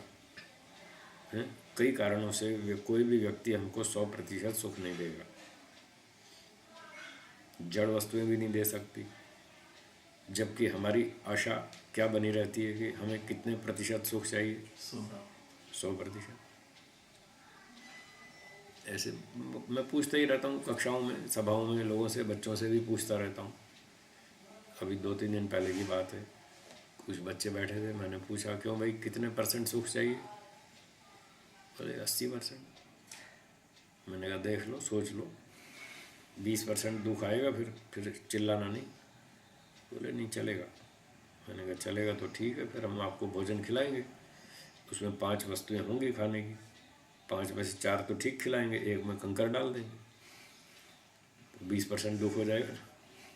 एक सब्जी में थोड़े थोड़े 2 4 5 कंकर भी डाल देंगे, फिर खीर बनाएंगे, थोड़ा उसमें मट्टी डाल देंगे, फिर आप खा लेना। बोले नहीं नहीं नहीं, ये तो नहीं चलेगा। मैंने कहा आप तो कह रहे थे 20% दुख चलेगा, अब तो आप मना कर रहे हो। तो कोई भी वस्तु हो, जड़ हो या चेतन हो, हमें 100% सुख चाहिए। और 100% सुख ना जड़ पदार्थ से मिलता है ना चेतन से। हमें चाहिए लगातार सुख, लगातार मिलता नहीं। हमें चाहिए केवल सुख, केवल सुख मिलता नहीं। हमें चाहिए पूरा तृप्तिदायक सुख, ऐसा सुख यहाँ मिलता नहीं। तो ये उपदेश उन ऋषियों ने राजाओं को सुनाया। फिर ये सुनाया कि आपको जैसा सुख चाहिए, 100% सुख चाहिए, लगातार चाहिए, बढ़िया तृप्तिदायक सुख चाहिए, जिस सुख को भोगने से सारी इच्छाएं शांत हो जाएं, ऐसा सुख चाहिए, तो वो कहाँ मिलेगा? उन्होंने कहा ईश्वर के पास मिलेगा। उसके पास ऐसी क्वालिटी का सुख है, बढ़िया क्वालिटी का, जिससे पूरी तृप्ति हो जाती है, फिर कोई इच्छा बाकी बचती नहीं। और वो लगातार सुख मिलता है, उसमें ब्रेक आता नहीं, छूटता नहीं। ये तो 5 10 15 मिनट खाते पीते हैं, थोड़ी देर सुख मिलता है, फिर ख़त्म हो जाता है। वो लगातार करोड़ों वर्षों तक चलता रहता है। और वहाँ दुख 1% भी नहीं है, 100% सुख है। तो जैसा हम चाहते हैं वो वहाँ मिल सकता है ईश्वर के पास। इसलिए ईश्वर को प्राप्त करने की कोशिश करनी चाहिए। ऐसा ऐसा उन विद्वानों ने, ऋषियों ने उन राजाओं को सुनाया उपदेश। ये था तत्व का उपदेश। जब उन्होंने सुना तो राजा जनक भी बड़े अच्छे पढ़े लिखे थे, बहुत विद्वान थे, और बहुत बार वो बहुत सारे विद्वानों को बुलाते रहते थे अपने पास और उनसे उपदेश सुनते रहते थे, सीखते रहते थे इस विद्या को। तो ऐसे सुनते सुनते सुनते उनको भी तत्व ज्ञान हो गया, विवेक हो गया। और उन्होंने कहा अच्छा जी ये रखो, छोड़ो ये सब राजपाट आप रखो, हम तो चले संन्यास लेंगे, अब हम साधु बनेंगे, तपस्या करेंगे, मोक्ष में जाएंगे। देख ली दुनिया, कुछ नहीं रखा इसमें, सब बेकार है, दुखदायक है, टेंशन वाला मामला है, संभालो, और हम तो चले। उनको विवेक हो गया। तो जैसे राजा जनक को विवेक हो गया तत्व ज्ञान का उपदेश सुनने से, और पंचशिख आदि राजा विद्वानों से उन्होंने तत्व का उपदेश ग्रहण किया। ऐसे बहुत सारे राजवंश वाले व्यक्ति हुए, उनको सबको विवेक हो गया। फिर आगे बढ़ते हैं। ब्राह्मणानाम एव परंपरया विवेको जातः विवेको जातः इति न किंतु क्षत्रियाणाम राज्य संचालन प्रवृत्तानाम अपि विवेको जातः इति तत्वोपदेशस्य माहात्म्यम विवेक प्रादुर्भावे।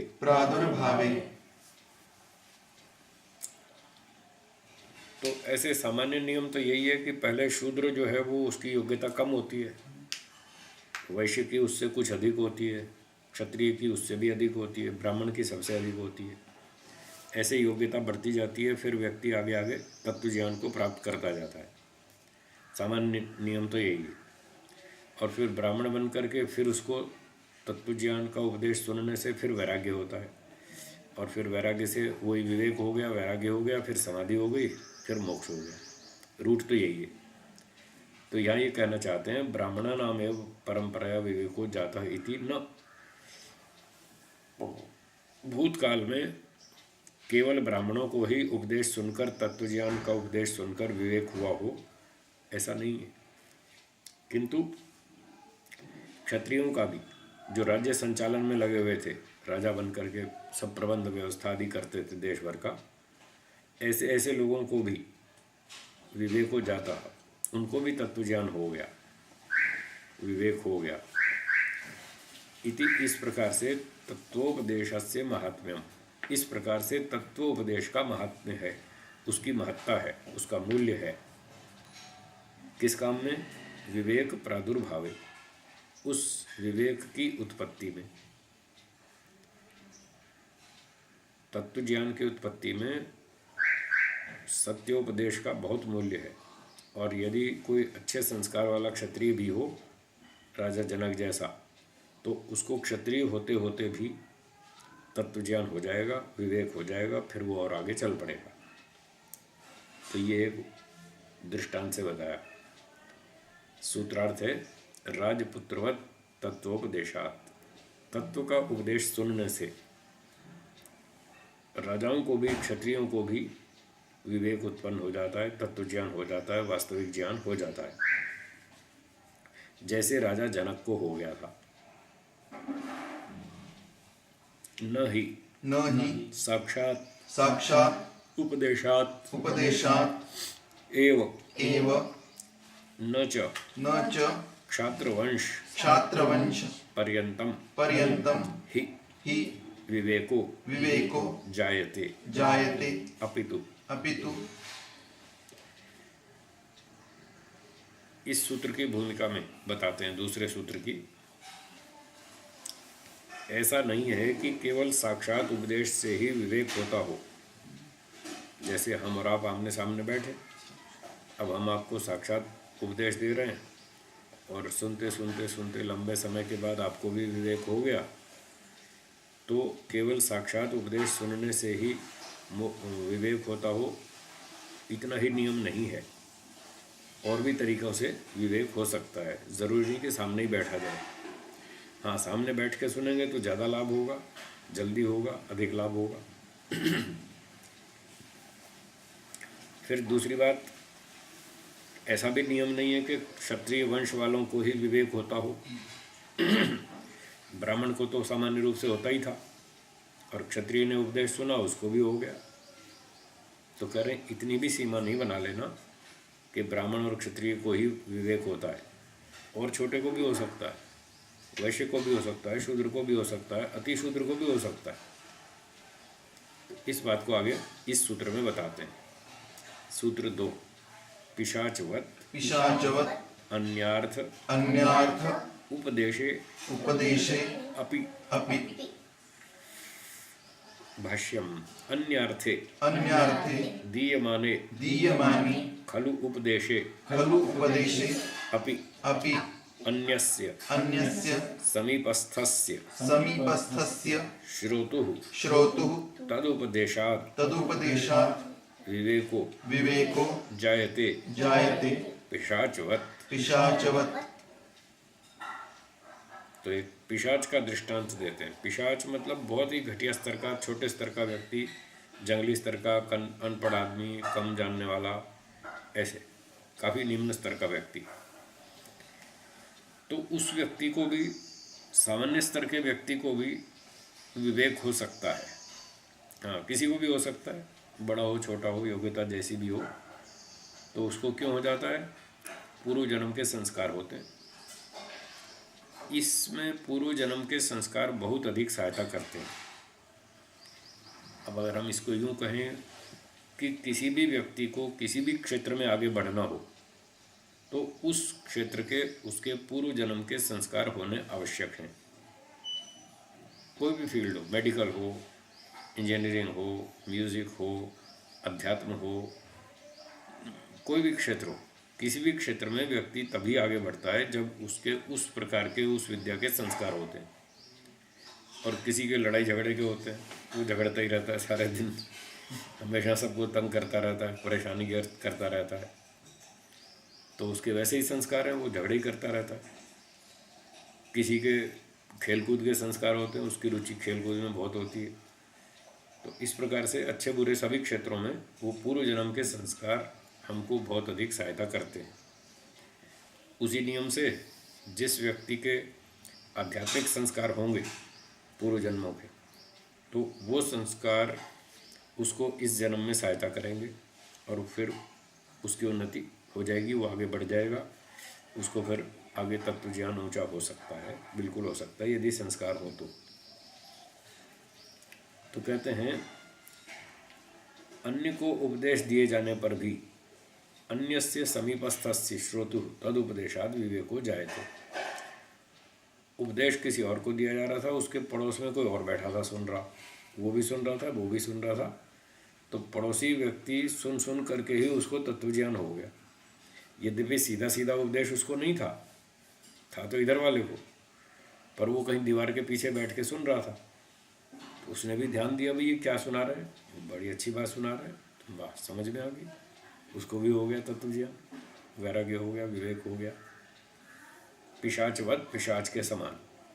पढ़िए, यथा यथा अर्जुनाय अर्जुनाय कृष्णेन कृष्णेन दीयमाने दीयमाने हि उपदेशे हि उपदेशे पिशाचस्य पिशाचस्य समीपस्थस्य समीपस्थस्य जाङ्गलिकस्य जाङ्गलिकस्य अतिशूद्रस्य अतिशूद्रस्य अपि अपि किरातस्य किरातस्य भील इत्याख्यस्य भीत इति आख्यस्य यथा वा। यथा वा। चलो इसको बाद में पढ़ता हूं, पहले एक दृष्टांत हो जाए। कहते हैं जैसे अर्जुन के लिए श्री कृष्ण जी ने उपदेश दिया, प्रसंग में कभी चर्चा आ गई होगी, कोई आध्यात्मिक उपदेश दे दिया। अच्छे विद्वान थे श्री कृष्ण जी, और वो अर्जुन उनका विद्यार्थी था, शिष्य था, और वो बहुत सी बातें पूछता सीखता रहता था। तो कभी उसने कहा होगा कि महाराज जी आज तो कुछ अच्छी ऊंची वैराग्य की बात सुनाइए, मन अशांत है, कोई अच्छी बात सुनाइए ताकि मन शांत हो जाए। तो उन्होंने कोई अच्छा ऊंचा वैराग्य का उपदेश दिया होगा। अब वो कहीं बैठे होंगे जंगल में, खेलने कूदने गए होंगे, बैठ करके वो उपदेश सुना रहे थे श्री कृष्ण जी, और इधर पास में झाड़ियों के पीछे एक और वो जंगली व्यक्ति बैठा था, भील इस नाम वाला।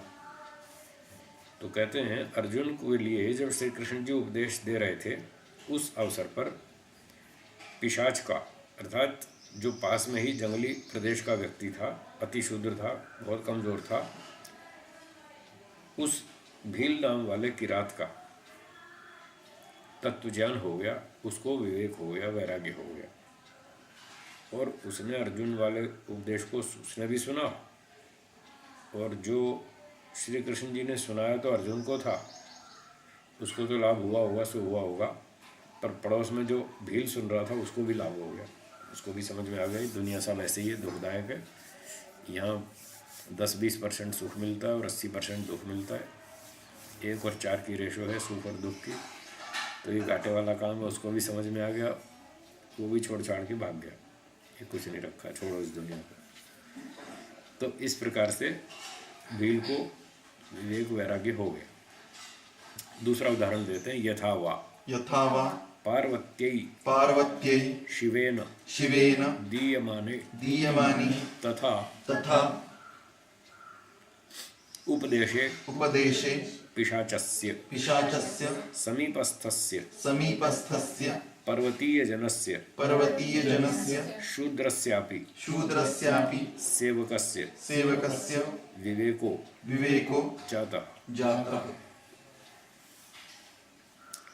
अथवा दूसरा उदाहरण, कहीं शिव जी पार्वती जी को उपदेश दे रहे थे, पर्वत पे, पहाड़ पे, कहीं जहाँ वो रहते थे, तो शिव जी उपदेश दे रहे थे पार्वती जी को, और उस उपदेश के दिए जाने पर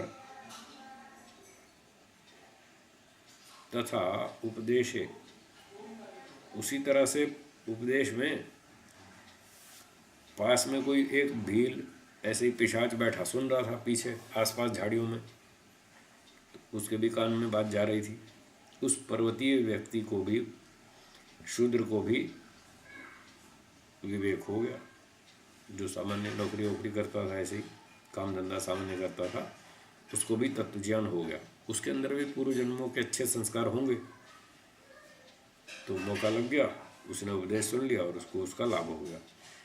इस प्रकार से सूत्र का अर्थ ये बनता है, पिशाचवत अन्यार्थोपदेशे अपि। जब तत्व ज्ञान का उपदेश किसी और को किया जा रहा हो और वहाँ पास पड़ोस में कोई भील आदि कम योग्यता वाला व्यक्ति भी बैठा हो, शूद्र स्तर का हो, अति शूद्र स्तर का हो, तो कभी कभी उसको भी तत्व ज्ञान हो जाता है, उसको भी वैराग्य हो जाता है, और वो भी सब दुनिया छोड़ करके चल देता है अपना योगाभ्यास में मोक्ष के लिए। इस तरह से सूत्र 3 की भूमिका। प्रकार द्वयात् प्रकारद्वया साक्षात् साक्षात् असाक्षात् असाक्षात् वा वा उपदेश उपदेश ग्रहणात् ग्रहणात् विवेको विवेको जायते जायते इति तु उक्तम्। इति तु उक्तम्।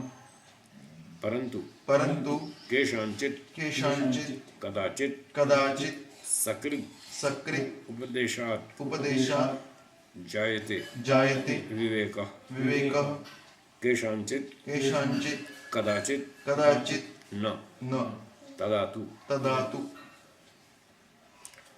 पिछले सूत्रों में बताया कि दो प्रकार से तो विवेक उत्पन्न होता ही है। एक तो साक्षात सुनने से, जैसे अर्जुन को सुनाया तो उसको भी लाभ हुआ, शिव जी ने पार्वती जी को सुनाया उसको लाभ हुआ। और दूसरा असाक्षात, कोई पड़ोस में सुन रहा हो उसके बहाने से भी सुन लिया तो उसको भी लाभ हो गया, उसको भी विवेक हो गया। तो साक्षात या परोक्ष रूप से दो प्रकार से तो तत्वज्ञान होता ही है, ये ऊपर कह दिया गया। परंतु कुछ लोगों को कभी कभी एक साथ सकृत उपदेशात जायते, किसी को तो एक ही बार में उपदेश देने से तत्वज्ञान हो जाता है किसी व्यक्ति को, परंतु केशांचित कदाचित न, कुछ लोगों को एक बार उपदेश सुना है उनको ज्ञान नहीं हुआ, तत्वज्ञान नहीं हुआ उनको। तब फिर क्या करना? एक बार उपदेश सुनकर तत्वज्ञान नहीं हुआ तो क्या करना चाहिए? उसका उत्तर अगले सूत्र में है।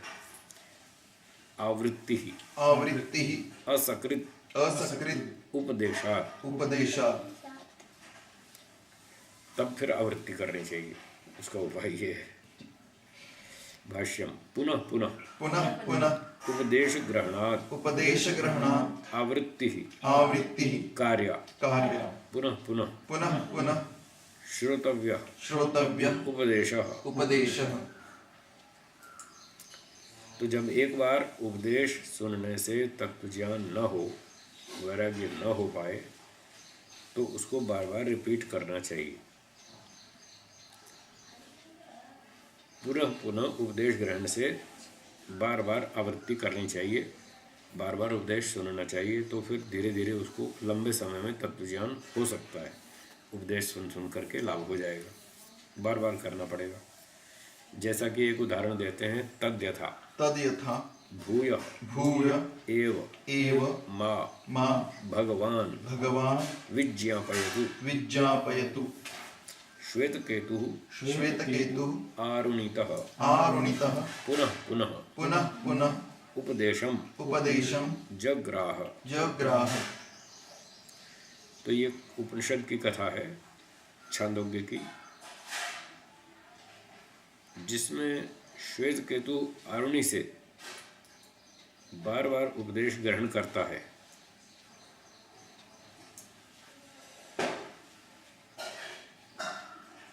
और बार बार उपदेश ग्रहण करता है और क्या बोलता है? भूयः एव माँ भगवान विज्ञापयतु।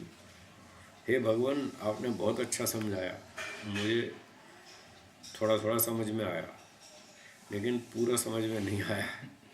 भूयः एव माँ भगवान विज्ञापयतु, कृपा करके और बताइए, भूयः और अधिक बताइए, और आगे बताइए, और आगे बताइए। मैं इसको पूरी तरह से ठीक ठीक जानना चाहता हूँ, इस विषय को, इस विद्या को मैं अच्छी तरह जानना चाहता हूँ, मुझे और बताइए। तो इस तरह से उसने बार बार आगे उपदेश सुना। तो ऐसे लंबे समय तक बार बार सुनने से व्यक्ति को तत्वज्ञान हो जाता है। तो बहुत से लोग 50 साल तक भी सुनते ही रहते हैं, वो सुनते ही रहते हैं, उनको कुछ भी नहीं होता, मतलब कोई लाभ नहीं होता, क्योंकि वो ढंग से नहीं सुनते। सुनने की विधि है श्रवण चतुष्ट, उस ढंग से सुनना चाहिए, फिर लाभ होता है। तो सूत्र 3 में ये बताया, सूत्रार्थ है आवृत्ति असकृत उपदेशात्।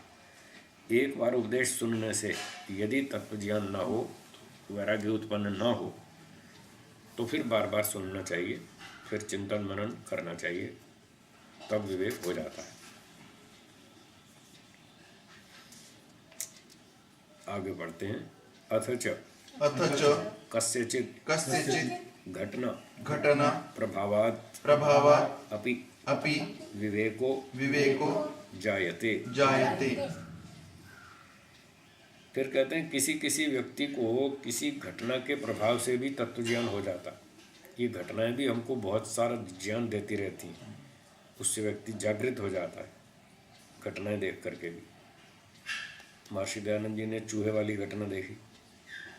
चूहा मंदिर में मिठाई खा रहा था और ये उछल कूद मचा रहा था, तो उसको देखकर उस घटना से उनको भी ज्ञान हो गया, भाई ये क्या गड़बड़ है, ये क्या शिव जी है, एक चूहे से अपनी रक्षा नहीं कर सकता, ये हमारी क्या रक्षा करेगा। ऐसे उनको विवेक हो गया।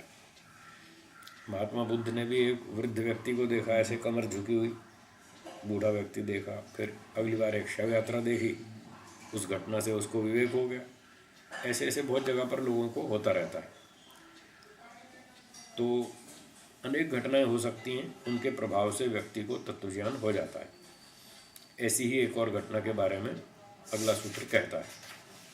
सूत्र 4 पिता पुत्रवत् पिता पुत्रवत् उभयोर उभयोर दृष्टत्वात्। दृष्टत्वात्।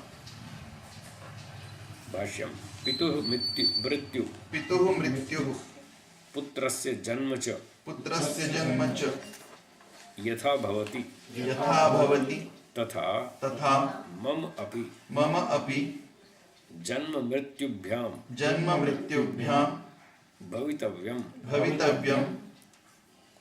यतः यतः पितृमृत्योः पितृमृत्योः पुत्र जन्मनश्च पुत्रजन्मनश्च दृष्टत्वात्। दृष्टत्वात्।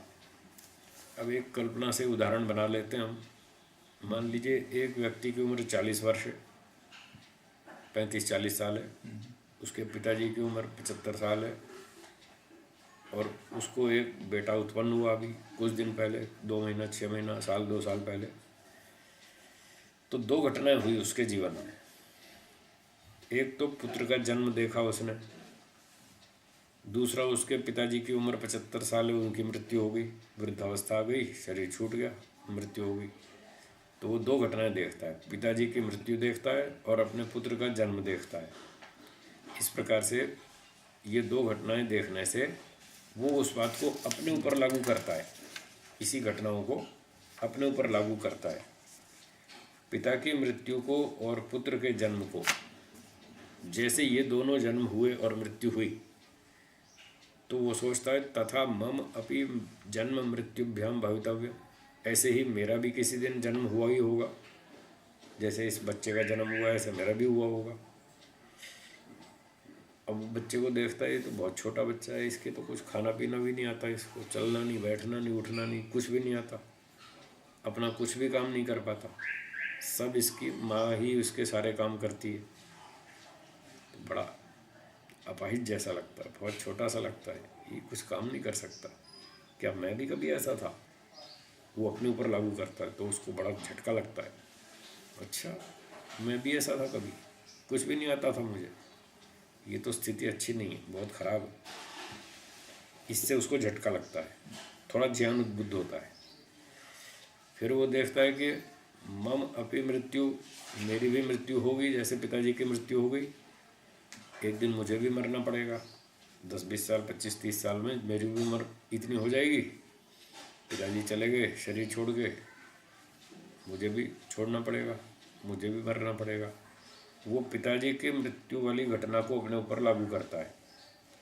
तो इस प्रकार से उस पिता की मृत्यु और पुत्र के जन्म दोनों को देखने से उसको कुछ वैराग्य उत्पन्न होता कि मरना भी अच्छा नहीं है, गड़बड़ चीज़ है, सब खो जाएगा, सब छूट जाएगा। तो इस बात से उसको झटका लगता है। आगे पढ़ेंगे। दृष्टो ही पितुर मृत्युः दृष्टं च पुत्रस्य जन्म मया। तो मैंने पिताजी की मृत्यु देखी है और पुत्र का जन्म देखा है, मैंने ये दोनों घटनाएं देखी हैं, तो ये तो मुझ पर भी लागू होती है। आत्मनः आत्मनः पितृ पुत्राभ्याम पुत्राभ्याम अनुमेयौ अनुमीयौ भवाप्ययौ। भवाप्ययौ। तो अपनी पितृ पुत्राभ्याम, पिता की घटना और पुत्र की घटना, दोनों घटनाएं देखकर आत्मना अपि भव अप्ययौ अनुमेयौ, अपना भी जन्म और मृत्यु अनुमानित कर लेना चाहिए कि मेरा भी कभी जन्म हुआ था ऐसा, जैसे बालक का हुआ, और पिताजी की मृत्यु हो गई, एक दिन मुझे भी मरना पड़ेगा।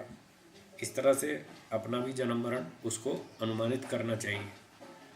तर्हि तर्हि अस्मिन् अस्मिन् जन्म मरण जन्म मरण चक्रयुक्ते चक्रयुक्ते संसारे संसारे केवलं जन्म केवलं जन्म अथ च मरणम् एव न पुरुषार्थः न पुरुषार्थः इति मत्वा इति मत्वा निर्विण्णो निर्विण्णो विवेकम विवेकं लभते। लभते। तो वो व्यक्ति जब दोनों घटनाओं को अपने ऊपर लागू करता है, पिता की मृत्यु और बालक का जन्म, तो वो क्या सोचता है? तर्हि अस्मिन् जन्म मरण चक्र युक्ते संसारे, तो फिर इस जन्म मरण चक्र से युक्त संसार में केवलम जन्म अथ च मरणमेव न पुरुषार्थ इति मत्वा, सिर्फ जन्म ले लेना अथवा मर जाना, इतना ही तो पुरुष का प्रयोजन नहीं है। जन्म ले लिया, स्कूल गए, पढ़ाई की, खाया पिया, डिग्रियाँ ली, पैसे कमाए, बूढ़े हो गए, मर गए, बस इतनी है लाइफ। फिर क्या होगा मरने के बाद? फिर अगला जन्म, फिर अगला जन्म, फिर अगला जन्म। ये तो झंझट है। इससे तो कोई हमारा प्रयोजन सिद्ध नहीं होता। हमारा प्रयोजन तो था सारे दुखों से छूटना, वो तो हुआ नहीं इससे। पढ़ पढ़ के एमटेक कर लिया, एमसीए कर लिया, बीसीए कर लिया, एमबीए कर लिया, कुछ भी कर लिया, और थोड़े दिनों बाद फिर वापस एलकेजी में बैठो, फिर स्कूल जाना पड़ेगा, फिर वही झंझट। तो हमारी समस्या तो हल हुई नहीं। इस तरह से व्यक्ति सोचता है केवल जीना मरना इतने मात्र से तो हमारा प्रयोजन पूरा सिद्ध नहीं होता। ऐसा मानकर वो निर्विण्ण, वो खिन्न हो जाता है। खिन्न मतलब उसको कंटाला आता है, ये क्या दुनिया, बेकार दुनिया है, इससे तो मज़ा नहीं आया भाई, निकलो यहाँ से, तो बाहर निकलो, कोई रास्ता ढूंढो यहाँ से छूटने का। किस प्रकार से उसको इन संसार की घटनाओं को देख करके उसको मज़ा नहीं आता, यहाँ पर अच्छा नहीं लगता, और वो उससे विवेकम लभते, उसको तत्व ज्ञान प्राप्त हो जाता है, और उसको अंत में यही समझ में आता है कि इससे तो बाहर निकलना चाहिए, मोक्ष प्राप्त करना चाहिए, बार बार जन्म लेना अच्छा नहीं है। इस तरह से उसको तत्व ज्ञान वैराग्य हो जाता है। सूत्रार्थ है पिता पुत्रवद उभयोर दृष्टत्वात्। पिता और पुत्र दोनों के जीवन की घटना को देखकर फिर पिता की मृत्यु वाली घटना और पुत्र की जन्म वाली घटना, इन दोनों घटनाओं को अपने ऊपर लागू करने से फिर व्यक्ति को वैराग्य, तत्वज्ञान, विवेक उत्पन्न हो जाता है। ये भी एक उपाय है, इससे भी उत्पन्न होता है। तो अभी यहाँ तक रखते हैं, बाकी फिर पढ़ेंगे, विराम देंगे। एक बार ओम का उच्चारण करेंगे। ओम